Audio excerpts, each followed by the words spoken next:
à ce sweet podcast.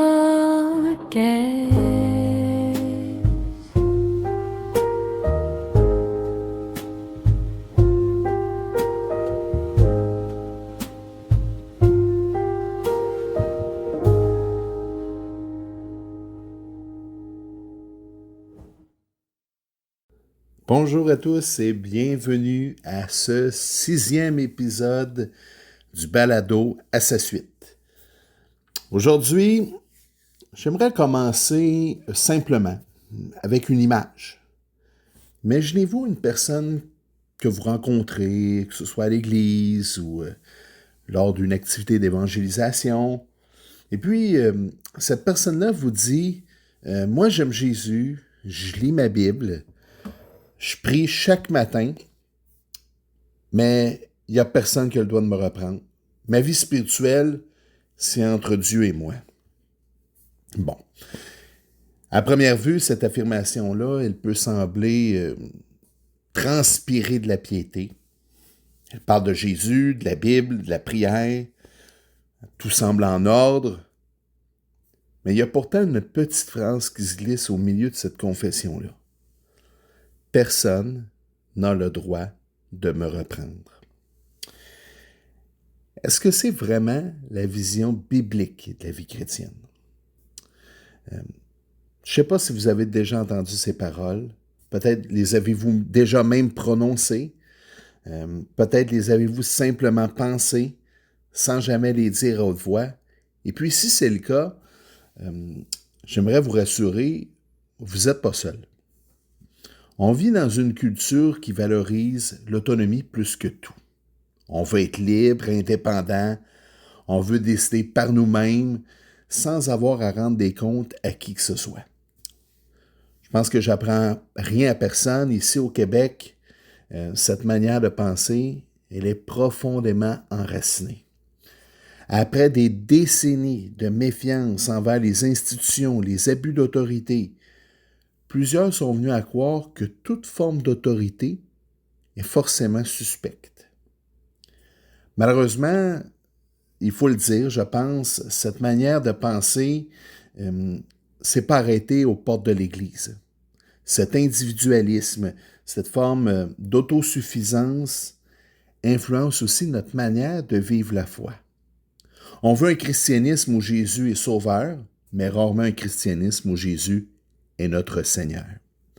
On veut vivre l'Église comme une grande famille de proximité, qui sont présents lorsqu'on en a besoin, mais sans réellement donner accès à notre vie.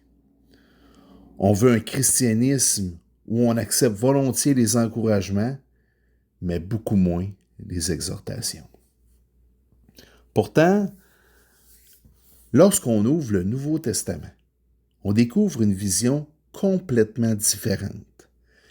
La vie chrétienne, elle n'est jamais présentée comme une aventure solitaire entre Dieu et moi. Elle est profondément communautaire. Elle est faite d'interdépendance, de responsabilité mutuelle, d'encouragement, de confession, de pardon et même de correction fraternelle. La vie chrétienne doit être une marche où on accepte d'être vu, connu, aimé, mais aussi parfois repris. Aujourd'hui, j'aimerais m'arrêter pour réfléchir à ce que la Bible appelle la redevabilité. Un mot qui peut, à première vue, sembler technique, mais qui désigne une réalité qui est profondément humaine, mais aussi profondément chrétienne. Apprendre à rendre des comptes, mais aussi apprendre à en recevoir. Et je vais aborder aujourd'hui cette redevabilité d'abord entre frères et sœurs, mais aussi dans le cadre du mariage, entre les anciens et le troupeau, mais aussi entre les églises elles-mêmes. Je pense que ça fait aussi un bon parallèle avec le dernier épisode où on a parlé de l'Église locale et de l'Église universelle. Je veux également prendre le temps de répondre à une question qui est essentielle pour moi. Pourquoi est-ce qu'on a si peur de la redevabilité? Parce que cette peur-là, il faut le dire, je pense honnêtement, elle n'est pas toujours le fruit de l'orgueil. Bien souvent, cette peur-là, elle est née dans des blessures qui sont bien réelles. Mais si on veut retrouver la beauté de la vie communautaire voulue par Dieu, on doit apprendre à distinguer les contrefaçons de la vie communautaire de l'authentique vision de la vie communautaire, là, cette vision qui est biblique. On doit redécouvrir que la véritable redevabilité, ce n'est pas une menace pour la liberté chrétienne. Au contraire, c'est, je pense, une des expressions les plus concrètes de la grâce. Dans le dernier épisode, on a vu que l'Église locale, c'est pas simplement un lieu où on assiste au culte.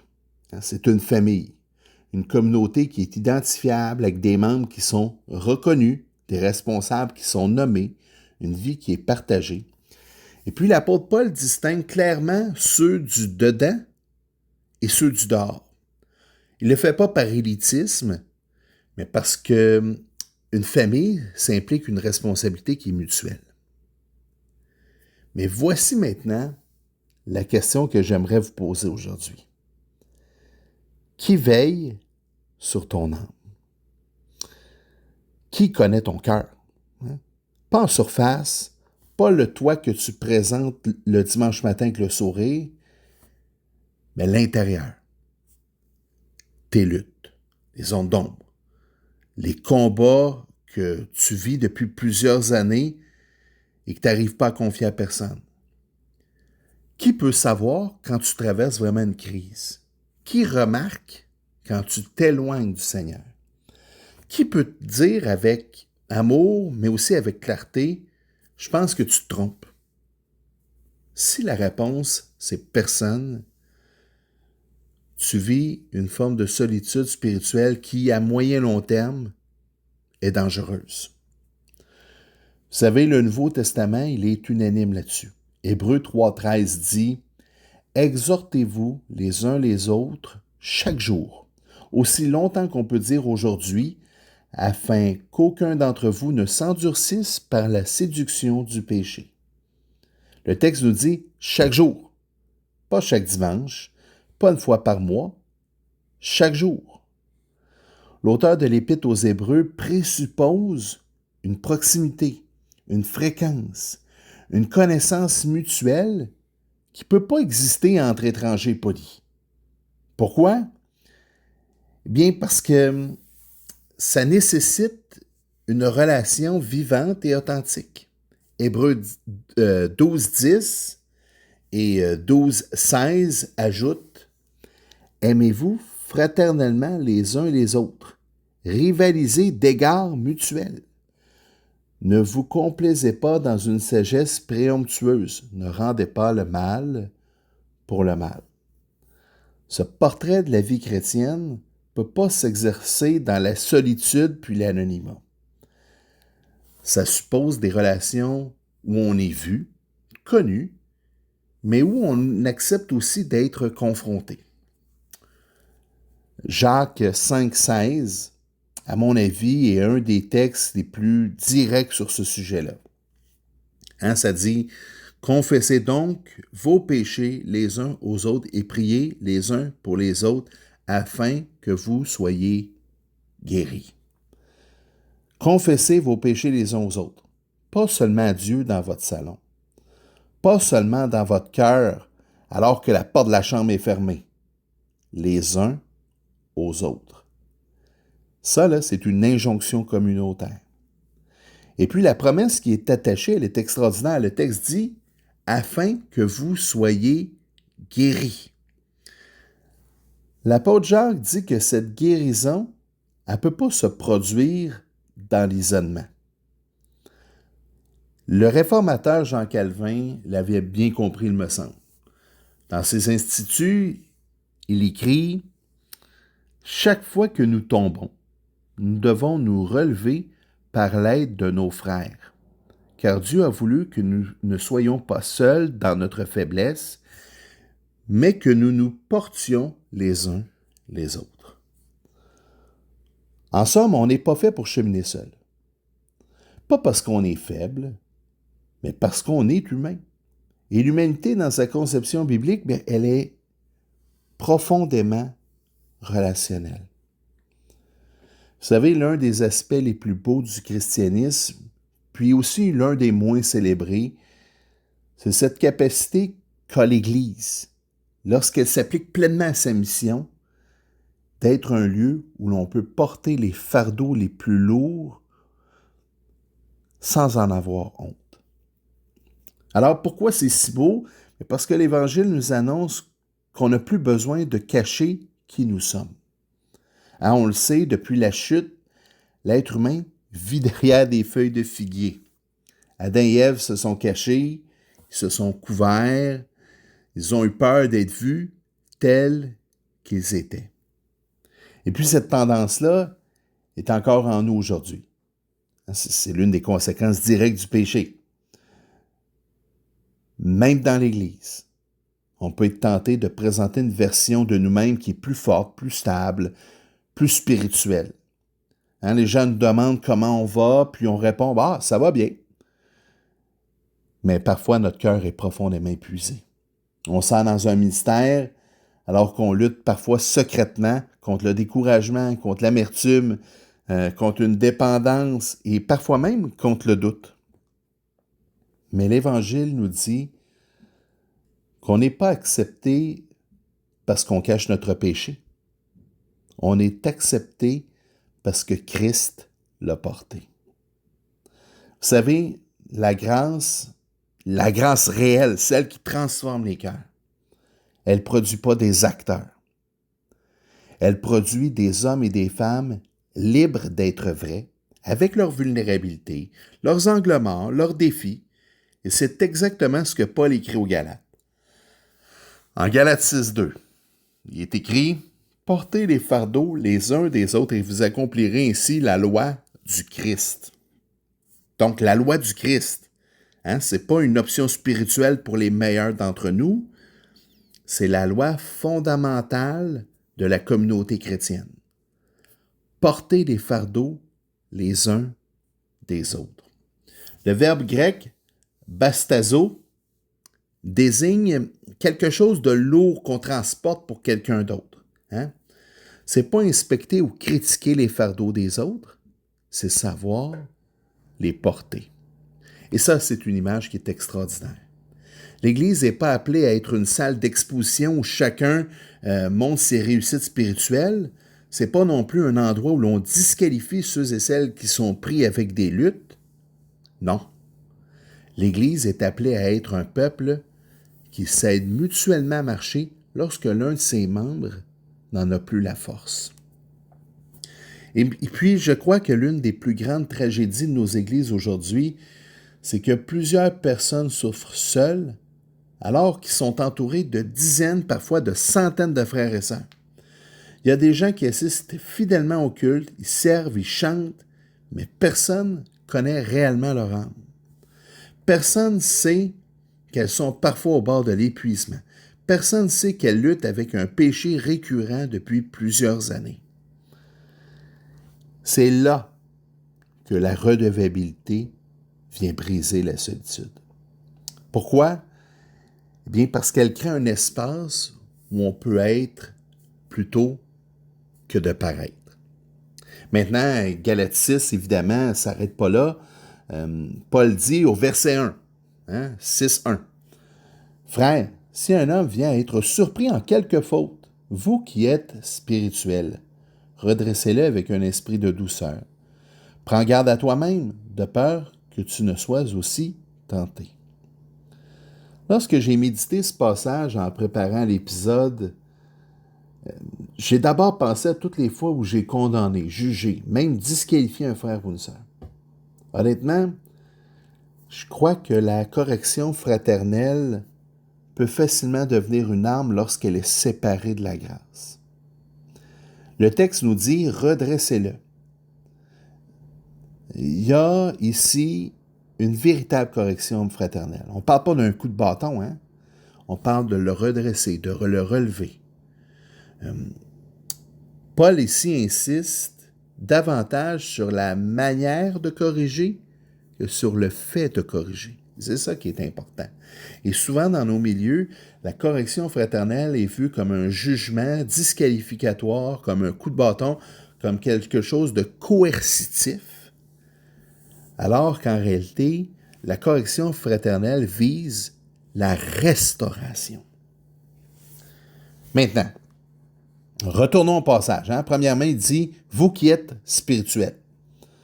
Ici, on ne parle pas des plus parfaits, on ne parle pas des plus âgés, on ne parle pas des plus influents, on ne parle pas de ceux qui ont un titre. L'apôtre Paul parle de ceux qui vivent selon l'Esprit de Christ. Deuxièmement, le passage nous dit « avec un esprit de douceur ».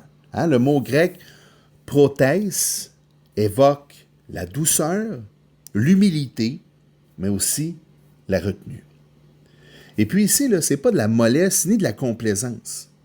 C'est au contraire une force qui se maîtrise. La correction biblique doit jamais être, comme je l'ai dit, punitive, elle doit être et ni coercitive. Puis, moi, vous savez, l'un des gros griefs que j'ai dans le monde évangélique, c'est, je crois sincèrement qu'il y a une culture de disqualification. Surtout envers ceux et celles qui cheminent dans différents ministères, surtout pour les jeunes hommes qui cheminent vers le ministère pastoral. On voit des gens qui sont pris avec des luttes, avec des traits de caractère. On a toute une histoire, on a tous un bagage, on traîne tous quelque chose aussi de lourd. Et puis, on a une vision parfaite de ce que devrait être un leader ou de ce que devrait être un serviteur dans l'Église. Et quand ces personnes-là n'entrent pas dans la case, on les disqualifie. Ah non, lui ou elle ne peut pas faire ça à cause de telle chose. Plutôt que de capitaliser sur les forces de ce frère ou de cette sœur-là et puis de dire, voici ses luttes, voici ses défis, voici ses angles morts. Comme frère et sœur en Christ, moi, je vais l'aider à se relever. Non, on le disqualifie. On entend, moi, tous les événements, régulièrement dans mon église locale, régulièrement quand j'assiste à des gros événements, des rassemblements d'église, on entend souvent, il y a peu de relève. C'est faux. Regardez, je le dis, là, c'est faux. Adhérer à ça, c'est un mensonge. Il y a plein d'ouvriers, il y a plein d'hommes et de femmes qui aspirent à servir le Seigneur dans différents ministères selon leurs dons. Le problème, c'est que plutôt que de relever ces frères et ces sœurs-là, plutôt que de les aider à porter leur fardeau, nous les disqualifions. On utilise la correction fraternelle comme un pouvoir qui est coercitif, comme un coup de bâton. Et ça, c'est une problématique importante. Je crois qu'elle doit être nommée. Elle doit être dite. Et je dis ça régulièrement. Quand j'entends... Moi, je vous dis, je suis scandalisé quand j'entends ça, dire qu'il n'y a pas d'ouvriers. Moi, là, je connais une quinzaine d'hommes qui aspirent au ministère et que toute leur vie, on les a disqualifiés pour des raisons qui sont niaiseuses, je pense qu'il faut le dire, plutôt que d'appliquer la parole de Dieu et d'aider ces frères-là à se relever. Vous savez, la correction fraternelle, elle vise toujours la restauration, la grâce, le renouveau intérieur. Maintenant, je continue, je reviens à mon passage parce que je suis en train de faire une petite montée de lait. Ensuite, le passage dit « Prends garde à toi-même ». Ça, c'est super important. Celui qui corrige doit être aussi conscient de sa propre fragilité. Vous savez, lorsque j'ai cheminé dans le mouvement des cadets, dans les forces armées canadiennes, l'une des choses dans les formations de leadership qu'on dit, c'est qu'on ne peut pas exiger quelque chose de quelqu'un qu'on n'est pas capable de faire soi-même. Oui, c'est correct d'encourager, mais en même temps, quand on demande aux autres de faire des choses qu'on n'est pas capable de faire nous-mêmes, il y a une forme d'hypocrisie là-dedans. Et c'est là où on doit prendre garde à nous-mêmes.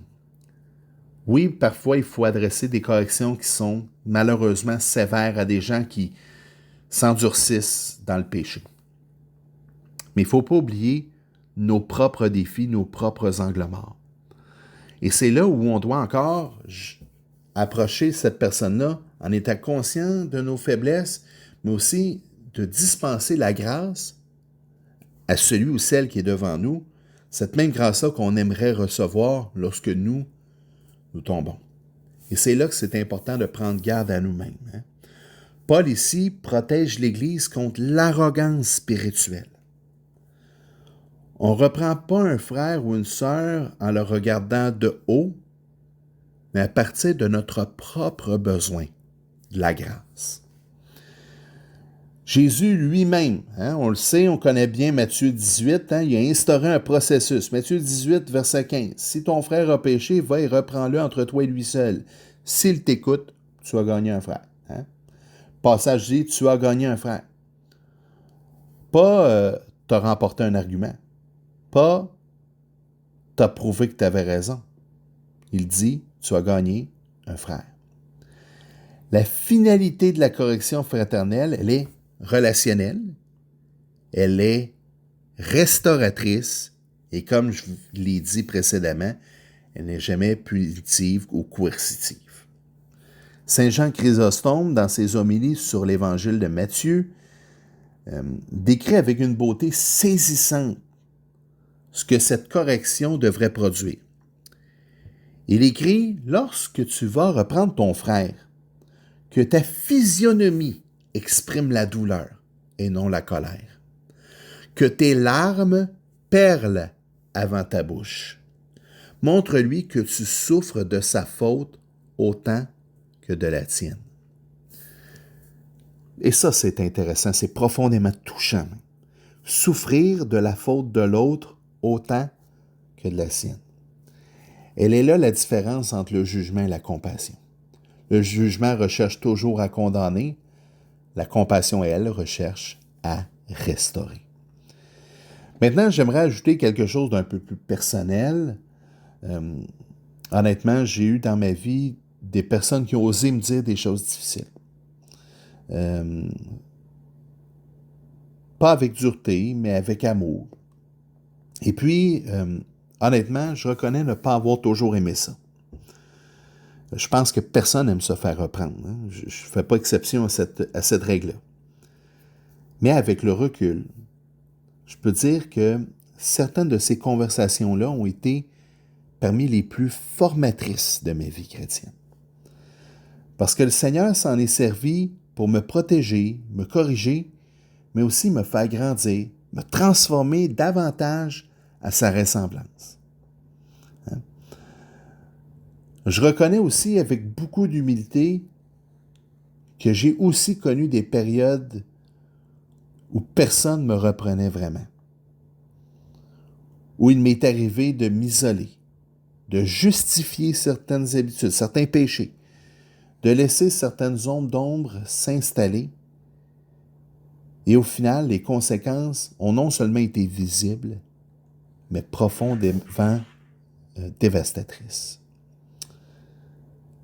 C'est pourquoi je pense que la redevabilité entre frères et sœurs est une grâce. Elle nous libère de la solitude. Elle nous protège aussi de l'aveuglement. Elle nous apprend à aimer profondément pour porter les fardeaux des autres. Elle nous enseigne à aimer aussi assez humblement pour accepter qu'une autre personne nous aide à porter nos propres fardeaux. Parce que ça, c'est une chose qu'on n'aime pas. On a nos fardeaux, on les garde, on les porte, puis on a presque peur de déranger les gens. Ça aussi, c'est profondément dans notre culture québécoise. Hein? Nos problèmes, on ne partage pas ça avec les autres. Cette forme d'isolation, Colin, j'ai de la difficulté ce matin, ça mène à de graves problèmes. Et on ne doit pas avoir peur vraiment de partager nos fardeaux, puis surtout si quelqu'un nous tend la main. Plutôt que de continuer à dire que ça va bien, c'est correct de dire non, ça va pas. C'est correct aussi de se faire aider. S'il y a un lieu maintenant où la redevabilité est plus exigeante, c'est dans le mariage. Hein. Vous le savez, le mariage est probablement le seul endroit où ça devient presque impossible de cacher qui on est réellement. Hein, on peut donner à l'Église, on peut donner une image de soi qui est assez bonne. On peut impressionner nos collègues puis nos amis, mais on peut difficilement masquer son impatience, son orgueil, son égoïsme et même ses blessures à la personne qui partage notre vie quotidienne. C'est précisément pour cette raison que le mariage est l'un des instruments les plus puissants de sanctification que Dieu nous donne. Éphésiens chapitre 5, c'est le texte fondateur sur le mariage chrétien.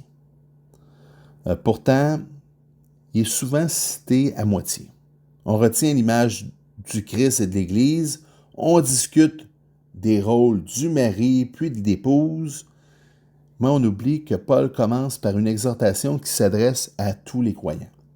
Éphésiens 5, 21, ça dit « Soumettez-vous les uns aux autres dans la crainte du Christ ». Cette phrase-là, elle est essentielle parce qu'elle donne le ton à tout ce qui va suivre. Avant de parler des responsabilités particulières du mari puis de l'épouse, Paul décrit une attitude que chaque chrétien est appelé à cultiver, celle d'un cœur disposé à ne pas vivre pour lui-même, mais à vivre pour le bien de l'autre dans la crainte du Seigneur. Vous le savez, je ne vous apprends rien, le mot soumission aujourd'hui est devenu dur à entendre. Pour plusieurs, la soumission évoque immédiatement la domination, l'humiliation, la perte de la liberté. Pourtant, ce n'est pas le sens que lui donne le Nouveau Testament. Le mot grec « hypotasso » signifie se placer volontairement sous un ordre établi. Il ne décrit pas une soumission qui est forcée, mais une subordination volontaire, qui est librement consentie, qui est motivée par l'amour et par la confiance. Cette subordination volontaire-là ne mène pas la personne à perdre sa dignité ni sa valeur. Elle choisit volontairement de ne pas faire sa propre volonté le centre de la relation. Bon, évidemment, cette disposition-là, elle s'exprime différemment selon les responsabilités que Dieu confie au mari puis à l'épouse. Mais avant même de parler des rôles, Paul rappelle que chacun doit accepter que l'autre puisse lui parler avec vérité, l'exhorter avec douceur et devenir un instrument de sa sanctification. Autrement dit, la redevabilité conjugale consiste à reconnaître que Dieu peut utiliser mon conjoint ou ma conjointe pour révéler des angles morts que je ne vois pas moi-même. C'est pour ça que le mariage est si exigeant. C'est beaucoup plus facile d'accepter une correction qui vient d'une autre personne que de son époux ou son épouse. Vous savez, moi, je peux donner mon père en exemple. Mon père avait un commerce, mon père était carrossier, débosseleur. Et puis, ma mère, elle lui disait des choses, elle dénotait des choses, puis mon père faisait comme si ça n'existait pas. Mais du moment que l'un de ses clients lui disait la même chose que ma mère lui pointait ou reprochait, là, ça devenait une vérité. C'était vraiment étrange. Puis, ma mère, elle avait bien des défauts, là, je n'ai parlé dans le premier épisode, mais elle lui disait pas nécessairement comme un coup de batte de baseball. Elle souvait des choses. Puis, là, à un moment donné, c'est ça. Quelqu'un d'autre lui disait « Oh, c'était correct. » Puis, c'est comme ça. On n'aime pas, c'est étrange, mais c'est comme si on n'aimait pas se faire reprendre par ceux et celles qui sont près de nous. Que ce soit notre conjoint, notre conjointe, les membres immédiats de nos familles, nos parents, nos frères et sœurs, parfois même nos enfants. Et moi, ce que j'observe, c'est que cette proximité-là, justement, c'est si mon père me dit quelque chose, quand même bien, il a raison, mais plutôt que de l'écouter, de le recevoir dans mon orgueil, je vais pointer ce que lui fait de pas correct, plutôt que de recevoir. Et ça, c'est quelque chose qu'il faut détruire, qu'il faut mettre au pied de la croix, demander au Seigneur de changer. C'est pas facile d'accepter la correction fraternelle dans le mariage de notre conjoint ou de notre conjointe, mais de façon plus générale, là, des gens qui sont près de nous. Vous savez, la vraie redevabilité conjugale, c'est lorsque le mari est suffisamment humble pour dire tu sais, tu as vu quelque chose en moi que je n'avais pas vu, merci de me l'avoir dit. C'est aussi lorsque l'épouse répond avec la même humilité, oh, regarde, tu avais raison, j'avais besoin d'entendre ce que tu me dis. Aucun des deux est au-dessus de la correction fraternelle. Aucun des deux a toujours raison. Tous les deux demeurent des pécheurs, sauvés par grâce, engagés dans le même processus de sanctification. C'est pourquoi l'apôtre Pierre ajoute une dimension extrêmement concrète. Il dit en 1 Pierre 3, verset 7, « Marie, vivez de même intelligence avec vos femmes en les honorant comme étant aussi héritières avec vous de la grâce de la vie, afin que rien ne vienne faire obstacle à vos prières. » Cette dernière phrase, elle est vraiment importante. Afin que rien ne vienne faire obstacle à vos prières. Autrement dit, Dieu refuse de séparer notre relation conjugale de notre relation avec lui. Un homme peut connaître sa théologie, il peut enseigner la Bible, il peut exercer un ministère, mais s'il refuse d'honorer son épouse, de l'écouter ou de vivre avec elle avec intelligence, Pierre affirme que sa communion avec Dieu va en être affectée.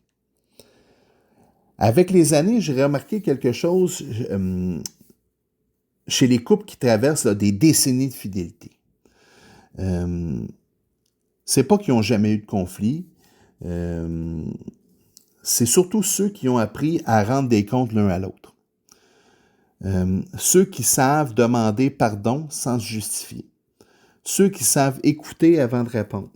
Ceux qui refusent de laisser l'orgueil avoir le dernier mot. Ils ont compris et ils ont appris à dire une phrase vraiment difficile. T'avais raison. J'avais pas vu ça. Merci de m'aimer assez pour me le dire. Elle est là toute la force de la redevabilité conjugale.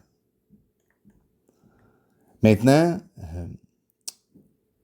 voici une des choses qu'on dit rarement dans les milieux évangéliques. Et là, j'aimerais m'adresser vraiment aux responsables des églises. Vous savez, les responsables doivent aussi être redevables. On parle souvent de la responsabilité des membres envers les anciens. On aime rappeler là, Hébreux 13, 17, où les croyants sont appelés à obéir à leur conducteur, à leur être soumis, parce qu'ils veillent sur leur âme. Mais on parle très peu de l'autre côté de la médaille. Qui veille sur ceux qui veillent? Qui reprend les anciens lorsqu'ils s'égarent? Qui peut leur dire qu'ils se trompent? Qui peut leur demander des comptes? À mon avis, c'est ici que plusieurs de nos églises deviennent vulnérables. Honnêtement, je crois qu'une partie du problème peut venir de nos différentes formes de gouvernance. Évidemment, chaque tradition possède ses forces et ses faiblesses. Dans plusieurs milieux baptistes, par exemple, on est tellement fiers de notre modèle congrégationaliste. On fait voter les membres pour accueillir des nouveaux membres, pour approuver des budgets, pour reconnaître les anciens, pour lancer des nouveaux ministères, pour entreprendre différents nouveaux projets. Et puis, c'est une bonne chose, mais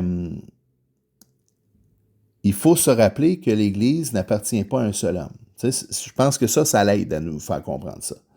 Mais une question demeure. Qui évalue la vie spirituelle des anciens? Qui peut les reprendre lorsqu'ils deviennent autoritaires? Qui leur demande des comptes sur la manière d'exercer leur ministère? Parce qu'il faut se dire, là, un vote annuel de la congrégation ne remplace jamais une véritable redevabilité. Et moi, c'est souvent ça que j'entends. Ah oui, mais on a voté nos anciens pour un mandat de 2 ans. Ça veut dire que la communauté fait confiance. OK, mais pendant ces 2 ans-là, quand ils pêchent, quand ils s'égarent, quand il arrive des folies, ils n'ont plus de compte à rendre avant le prochain vote. Ça, là, ça n'a pas de sens. On peut très bien avoir une Église qui est, entre guillemets, démocratique dans son fonctionnement administratif, tout en ayant un leadership qui est jamais remis en question. Et c'est là que se trouve le vrai danger. Et moi, c'est ce que j'observe. On ne se pose pas de questions. C'est pas compliqué, là. On arrive dans des assemblées annuelles, il y a des choses qui nous sont présentées, puis on n'évalue pas ça avec la Bible ouverte. On présente des candidats pour devenir anciens, ou diacres, diaconesses.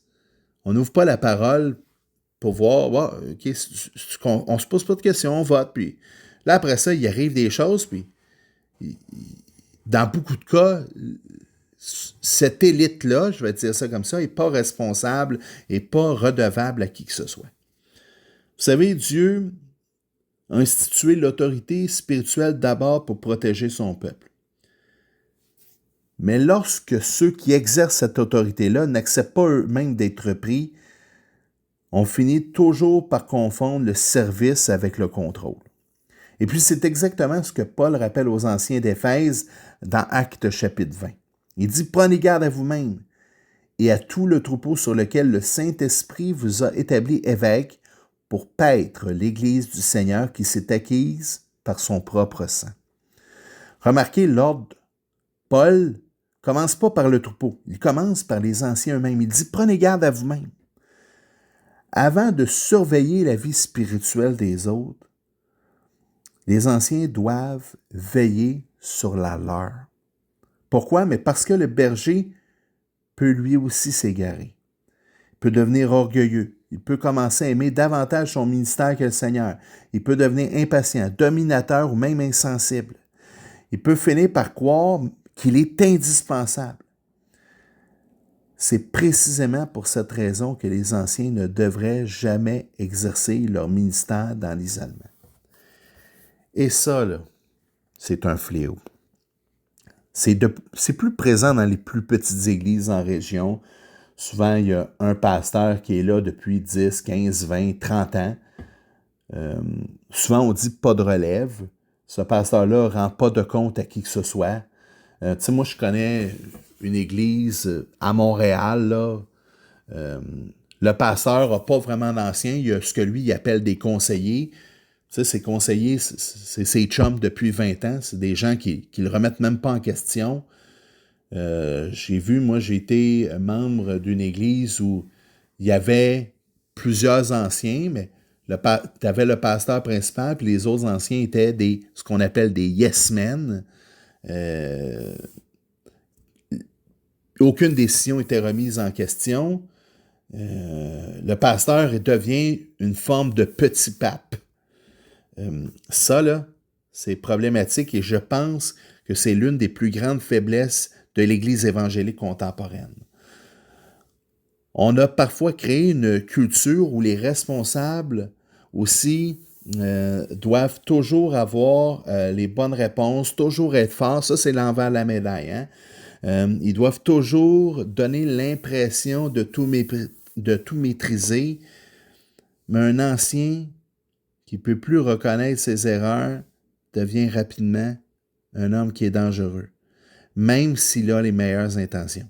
À l'inverse, un responsable qui est capable de dire « Écoutez, je me suis trompé, je vous demande pardon, merci de m'avoir repris », à mon sens, ça inspire beaucoup plus de confiance qu'un homme qui ne reconnaît jamais ses torts. Il me semble que c'est là que l'autorité des anciens devient crédible, hein, lorsqu'elle sait reconnaître qu'elle s'est trompée. L'autorité des anciens n'est pas infaillible, hein? Mais lorsqu'elle demeure humble, ça change le momentum. Il ne faut pas oublier que les anciens ne sont pas propriétaires de l'Église, ils en sont les serviteurs, et les serviteurs de Christ, comme tous les autres disciples, devront eux aussi rendre des comptes au grand berger du troupeau. C'est cette conviction-là, à mon avis, qui protège le mieux l'Église contre l'autoritarisme. et qui nous rappelle que chaque responsable, avant d'être un berger, demeure lui-même une brebis. Un autre sujet qu'on aborde très peu dans les milieux évangéliques, c'est que les églises locales elles-mêmes sont appelées à rendre des comptes. Pas seulement à leurs membres, pas seulement les membres aussi, pas seulement les anciens, les églises. Et c'est là que je crois que notre compréhension de l'Église locale peut être une pierre d'achoppement. On a tellement peur de tomber dans des dérives hiérarchiques et autoritaires, comme celles qui ont eu lieu dans l'histoire de l'Église romaine, qu'on préfère adopter des modèles d'Église indépendants qui n'ont aucun compte à rendre à personne. Finalement, on est passé d'un extrême à l'autre. Mais l'Écriture, elle est beaucoup plus nuancée que ça. En Actes chapitre 15, on voit l'un des exemples qui est les plus flagrants. Il y a une dispute doctrinale majeure qui éclate à Antioche sur la circoncision des gentils. Et puis comment l'Église règle ça? Ben, elle envoie une délégation à Jérusalem. Les apôtres, les anciens se réunissent. Ils délibèrent ensemble.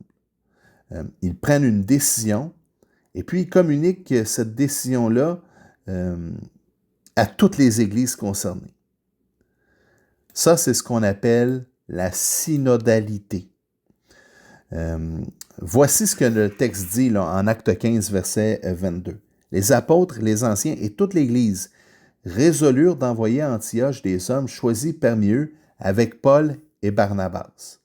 Ce n'est pas une décision d'une autorité centrale qui s'impose aux églises, c'est un processus de délibération communautaire entre les églises. Et puis Antioche, qui était à l'origine du conflit, accepte la décision. Un autre sujet qu'on aborde presque jamais dans nos milieux évangéliques, c'est que les églises locales sont aussi appelées à rendre des comptes. Pas seulement à leurs membres, mais à tout le monde, tu sais.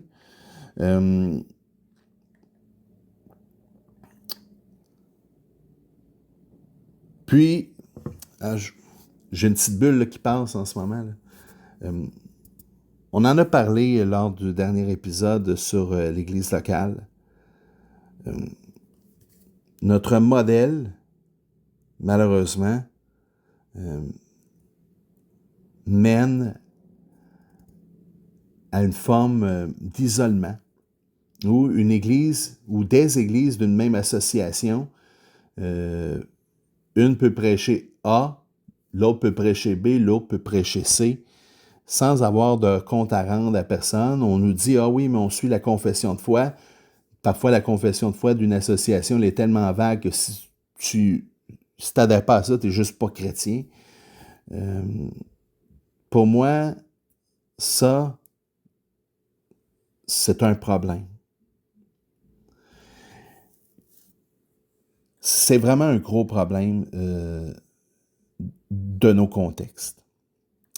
Mais maintenant, si je reviens à notre passage en Actes chapitre 15, c'est intéressant de voir que l'Église d'Antioche, qui était une Église importante, qui était une Église missionnaire, elle accepte la décision prise par Jérusalem. Elle ne dit pas « Ah, ben nous autres, on est une Église indépendante, on fait ce qu'on veut. » Non, elle reconnaît la valeur d'un discernement qui est collectif et universel. À mon avis, l'un des plus grands défis des milieux évangéliques aujourd'hui, c'est de découvrir cette dimension biblique, la communion entre les églises locales. On a besoin d'éviter deux dangers. D'abord, une structure qui étouffe la liberté chrétienne, mais aussi une indépendance qui nous prive de la correction fraternelle. Une église qui est mature, ce n'est pas une église qui n'a pas de compte à rendre à personne, c'est une église qui accepte humblement de marcher avec les autres, de recevoir des conseils, d'être corrigé, de chercher ensemble la fidélité à Christ. Parce qu'ultimement, l'Église n'appartient pas à ses pasteurs, à ses anciens ou à ses membres, elle appartient au Seigneur qui l'a racheté par son propre sang. Et c'est là que c'est important de revoir cette synodalité-là, des églises qui se réunissent parfois pour des questions doctrinales importantes, difficiles. Il faut accepter, comme le dit le livre des Proverbes, que la sagesse se trouve dans le grand nombre de conseillers. Et c'est bien de se réunir ensemble, d'ouvrir la parole ensemble, de s'encourager. C'est bien de voir que lorsqu'un pasteur, une église tombe dans le péché, c'est bien qu'elle puisse être reprise par une église sœur. Je pense qu'il faut revenir à ça. Ça, c'est vraiment le modèle biblique et apostolique. Cette synodalité-là, cette redevabilité-là entre les églises, qui favorise aussi cette vision-là, comme je l'ai dit lors du dernier épisode, de l'Église universelle. Maintenant, avant de terminer l'épisode d'aujourd'hui, j'aimerais aborder la question suivante. Si la redevabilité, elle est si précieuse, si biblique, si nécessaire, pourquoi est-ce qu'on en a si peur? J'aimerais répondre à ces questions-là, pas en dressant une liste de nos défauts à corriger, mais pas en disant si on n'a pas la redevabilité, c'est uniquement parce qu'on est orgueilleux, rebelle, puis incapable d'accepter la correction. Je pense que ça serait trop facile. C'est pas nécessairement faux, mais on ne veut pas tomber dans les caricatures. Je pense sincèrement qu'il faut savoir reconnaître quelque chose de beaucoup plus profond que tout ça. Parfois, notre résistance à la redevabilité ne vient pas d'un cœur qui refuse d'être pris, mais d'un cœur qui a été blessé. Dans les dernières années, j'ai rencontré des gens qui m'ont confié avoir ouvert leur vie intérieure à un leader puis ou à une personne qui était mature spirituellement. Puis ils ont ouvert leur cœur avec sincérité. Elles ont partagé leurs luttes, leurs faiblesses, leurs péchés, leurs blessures, en croyant sincèrement qu'elles avaient trouvé un espace de grâce et de restauration. Ces personnes-là ont accepté d'être vulnérables parce qu'elles croyaient à la beauté de la communauté chrétienne. Mais au lieu de rencontrer l'amour, elles ont parfois rencontré la manipulation. Au lieu de trouver un frère ou une sœur prête à marcher avec elles, ces personnes-là ont découvert que leur vulnérabilité pouvait être utilisée contre elles. Elles ont partagé des choses avec confiance, hein? Et puis ces informations-là ont été utilisées pour contrôler, humilier ou maintenir une position d'autorité. Je peux vous dire que ça laisse des blessures qui sont vraiment profondes. J'ai aussi rencontré des personnes qui ont vécu ce qui était présenté comme de la redevabilité, mais qui était en réalité un système de surveillance spirituelle. Un système où l'objectif, c'était pas d'aider une personne à grandir dans la sainteté, mais seulement de s'assurer qu'elle restait conforme aux attentes, soit de l'Église, soit du leader. Dans ces contextes qui sont malsains, l'information circule toujours dans un sens. Hein? La personne vulnérable s'expose vers la personne qui détient l'autorité, jamais dans l'autre sens. La personne qui est accompagnée doit rendre des comptes, mais la personne qui est responsable peut jamais être questionnée. Elle ne rend pas de compte. Les faibles sont exposés, mais les puissants sont protégés. Ça, là, c'est pas de la redevabilité, c'est du contrôle. Il faut dire les choses telles qu'elles sont. J'en ai parlé dans l'un des derniers épisodes du balado. Les blessures d'église sont réelles. Les abus d'autorité existent. Le contrôle spirituel existe. Les dérives sectaires existent. Et puis, lorsqu'une personne traverse ce genre d'expérience-là, il faut comprendre que sa méfiance envers toute structure, elle est forte, elle est vraiment présente. Et c'est pas seulement un esprit de rébellion. On est vite sur la gâchette de la rébellion, hein, plutôt que de comprendre la blessure qui se trouve derrière. Il faut comprendre que la blessure, surtout des abus d'autorité, ça a des conséquences graves et réelles. Et c'est là que je crois qu'il faut faire une distinction essentielle. Le problème dans ces situations, c'est pas la redevabilité biblique. Le problème, c'est l'absence d'amour. Ce qui était pratiqué, c'était pas la vision de Dieu pour la redevabilité. C'était, comme je l'ai dit, du contrôle. C'était une contrefaçon. Une redevabilité sans grâce, une transparence sans protection, une correction sans compassion, une autorité sans service. Ça, là, c'est une contrefaçon de la redevabilité. Et puis, lorsqu'une chose bonne est détournée de son objectif, ben, la réponse, c'est nécessairement de l'abandonner.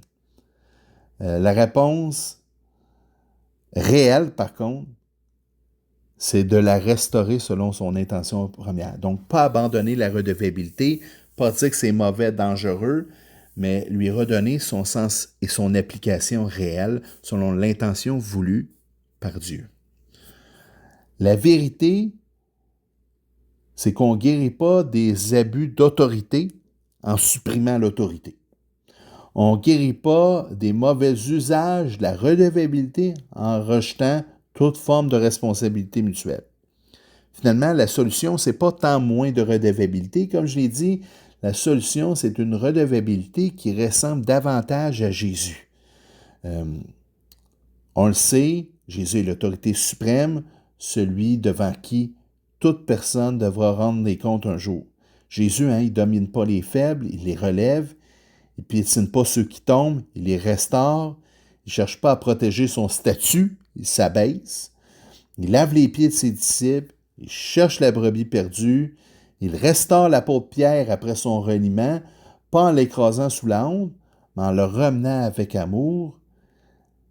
Voilà, c'est là la différence fondamentale entre l'autorité du monde et l'autorité du royaume de Dieu. Jésus dit, « Vous savez que les chefs des nations les dominent et que les grands les asservissent. Il n'en sera pas de même au milieu de vous. Mais quiconque veut être grand parmi vous sera votre serviteur. » Matthieu 20, 25, 26. L'autorité chrétienne n'est donc jamais un moyen de s'élever au-dessus des autres. C'est une responsabilité qui nous amène à nous mettre au-dessous des autres pour les servir.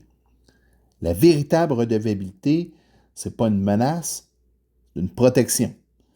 Ne cherche pas à attraper quelqu'un en faute, mais à l'aider à demeurer fidèle au Seigneur Jésus-Christ et à sa parole.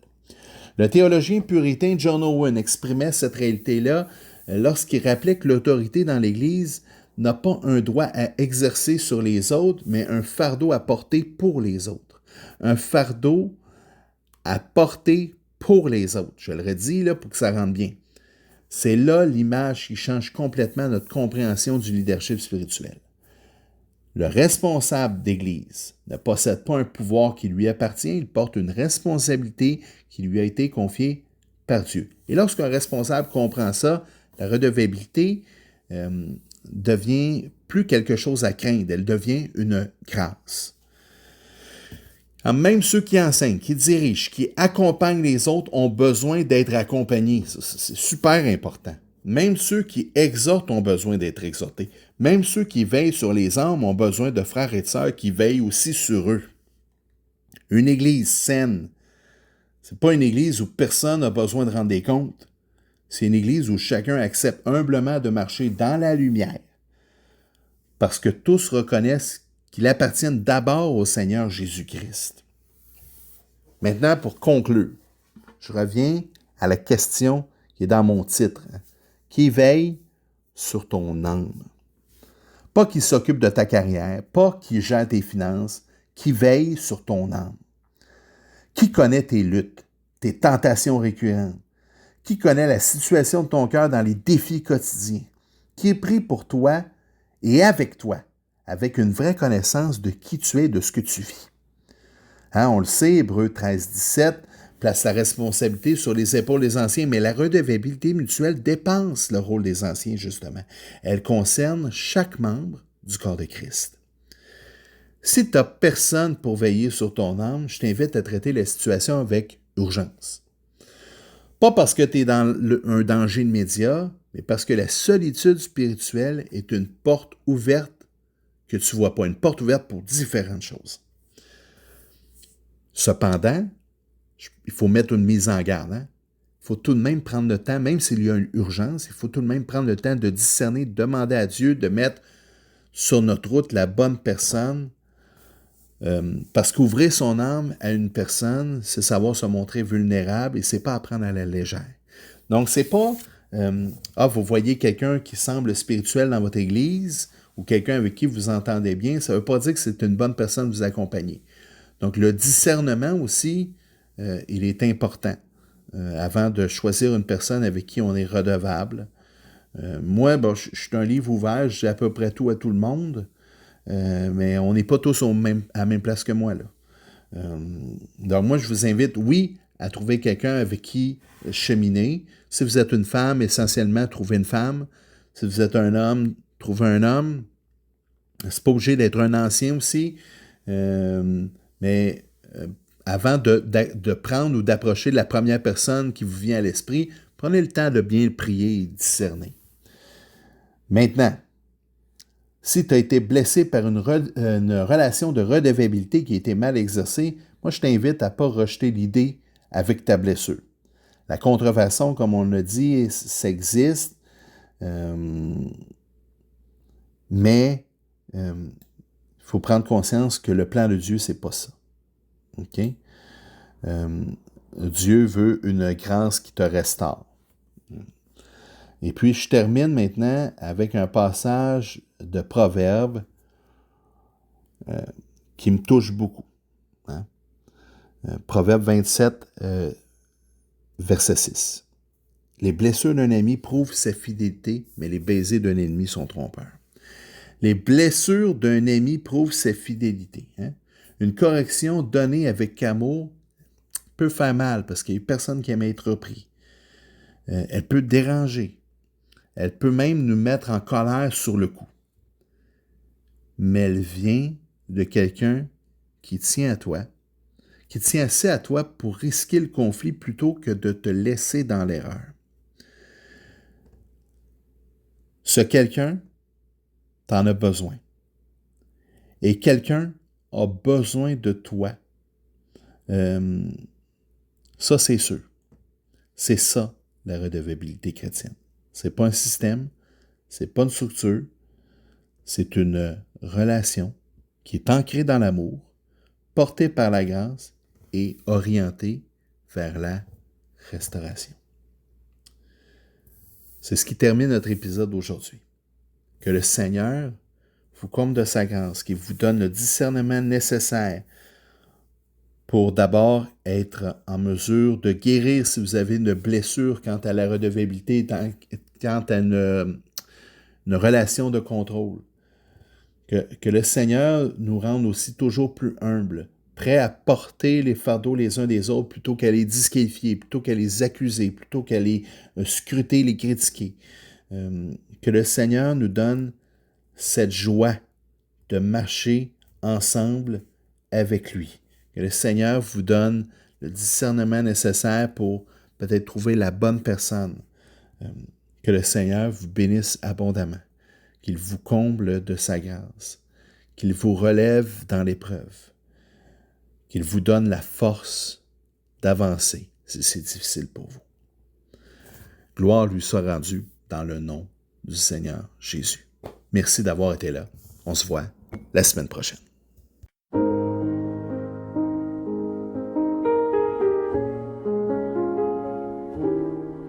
As a sweet poet